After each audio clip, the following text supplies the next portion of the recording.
मीठे बच्चे, याद से आत्मा का किचड़ा निकालते जाओ। आत्मा जब बिल्कुल पावन बने तब घर चल सके। प्रश्न है, इस अंतिम जन्म में बाप के किस डायरेक्शन को पालन करने में ही बच्चों का कल्याण है? उत्तर है, बाबा कहते मीठे बच्चे, इस अंतिम जन्म में बाप से पूरा वर्षा ले लो। बुद्धि को बाहर में भटकाओ मत। विष को छोड़ अमृत पियो। इस अंतिम जन्म में ही तुम्हें 63 जन्मों की आदत मिटानी है। कर रहे ना हम सारे संस्कारों का परिवर्तन, होता जा रहा है, होता जा रहा है। आत्मा में नवीनता, दिव्यता आती जा रही है। इसलिए रात दिन मेहनत कर देही अभिमानी बनो। ओम शांति। शांति धाम विश्रामपुरी है।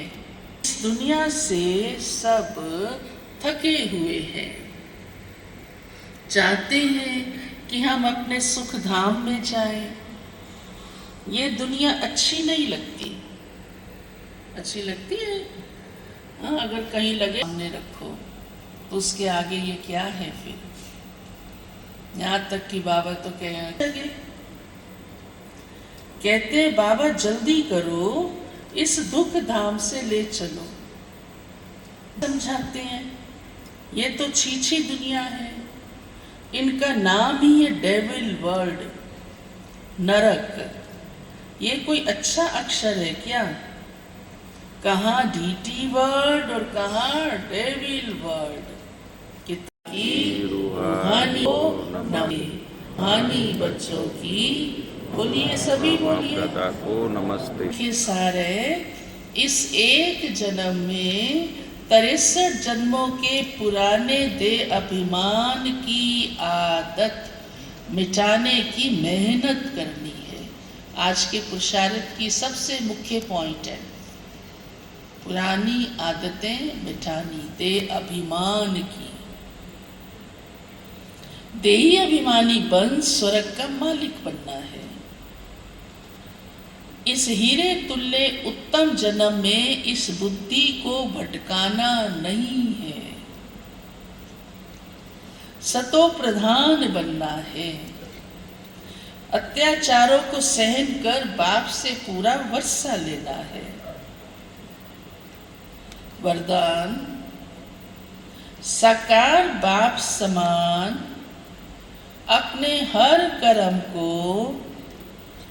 यादगार बनाने वाले आधार मूर्त और उद्धार मूर्त भाव।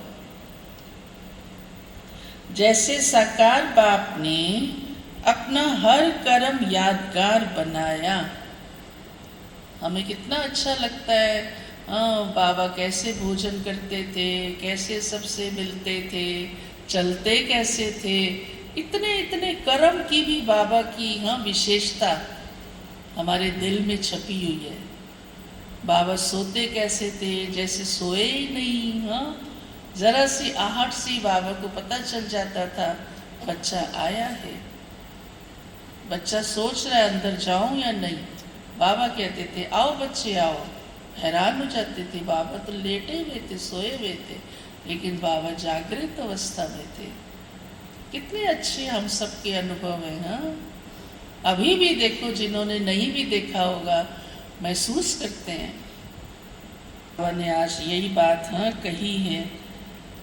साकार बाप ने अपना हर कर्म यादगार बनाया, ऐसे आप सभी का हर कर्म यादगार तब बनेगा जब स्वयं को आधार मूर्त और उद्धार मूर्त समझकर चलेंगे। जो अपने को विश्व परिवर्तन के आधार मूर्त समझते हैं, आप सब आधार मूर्त आत्मा में बैठे हैं ना? हाँ? आधार मूर्त भी और उद्धार मूर्त भी। अपने लिए ताली तो बजाओ। हर कर्म ऊंचा होता है। सृष्टि में जब सर्व के कल्याण की भावना रहती है तो हर कर्म श्रेष्ठ हो जाता है। ऐसे श्रेष्ठ कर्म ही यादगार बनते हैं। स्लोगन है, सत्यता की शक्ति को धारण करने के लिए, सत्यता की शक्ति को धारण करने के लिए कौन सा गुण चाहिए? तो आज का स्लोगन है, सहनशील बनो।